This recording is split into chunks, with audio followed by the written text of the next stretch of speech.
Hello, I'm Natasha Foreman. Welcome to the Breaking Bread with Natasha podcast, where I share daily devotionals from my namesake blog, so you can listen on demand to spiritual messages inspired by God's love, as expressed in the Bible and other religious texts.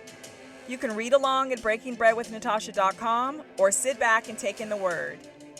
Either way, I'm blessed to have you break bread with me. Without further delay, let's begin today's message.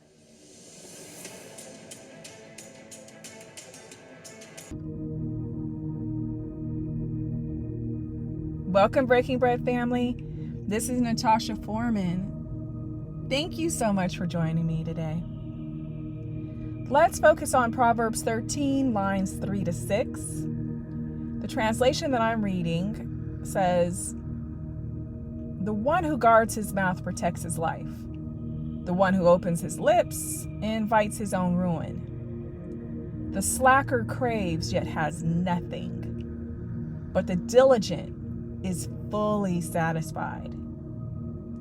The righteous hate lying, but the wicked act disgustingly and disgracefully.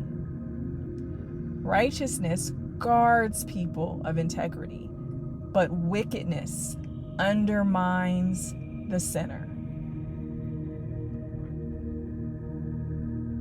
Many of us are mindful to watch what we say around the elderly and small children, which means we can daily watch what we say. If we could visually see Jesus before us while we spoke and did certain things, what would we do and say differently? Why does his physical presence need to be the determining factor in our realignment? You do know that God and Jesus can see and hear us every second of every day. Obsessing over whether they are here in the flesh is the very thing that limits and restricts you from being all that you were designed to be and having all that God has waiting for you. Stop waiting for Jesus to return to get your mouth, mind, and life right. Let's make those changes starting today and live by this principle forever. When someone spends time with you, they should feel and see God's light in you. They shouldn't leave you feeling drained and depleted, but rather they should feel a sense of calm or even re-energized and joyful. It's not you, it's God.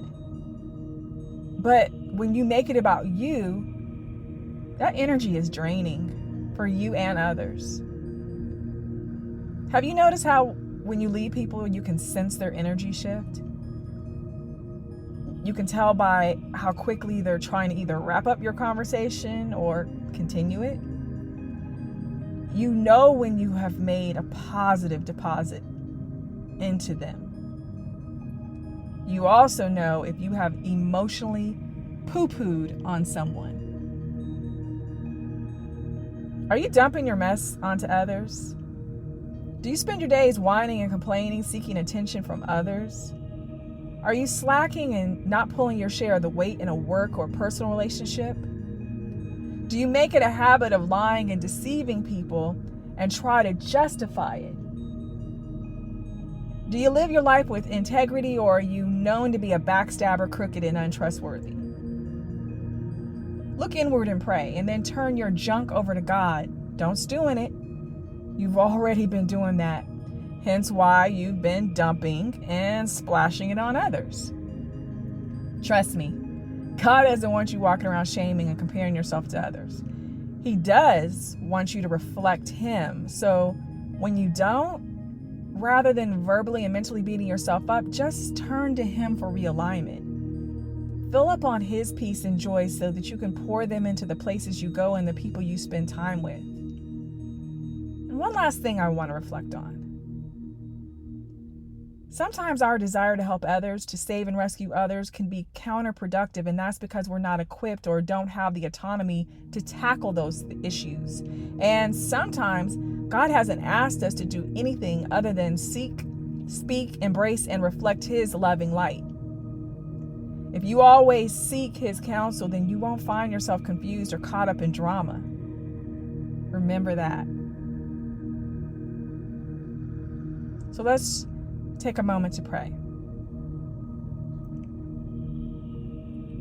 Father, before I open my mouth, I ask that you remind me to seek you first and listen to you first, and to speak and act as I would if I could see Jesus sitting before me. Let me only speak words of encouragement, hope, love, and truth. I'm releasing the energy of slacking, whining, complaining, and mediocrity, leaving them behind me. I am not a victim, so I will not speak and act like one. I am choosing to work passionately on all things and in all relationships that I have committed myself to, and I'm stopping the excuses and rationalizations as to why I have not given my all. I will walk in integrity, not shame. I turn every issue and concern over to you, focusing only on what you commanded me and letting go of fear and doubt, which make me feel like I need to try and control things and do your job. I keep trying to fight your battles and wars, and what I need to do is stick to living, learning, healing, and changing through growth. In your circle is where I want to be. Amen. And with that, family, I pray that you are blessed, that you see and embrace your blessings, and that you are a blessing to others. I love you all. Make today an amazing day. Take care. Hi, family. If what I shared in today's message resonates with you, I hope you will share it with others.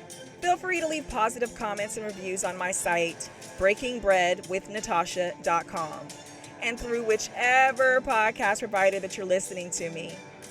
Each day, I work to be a better steward and servant.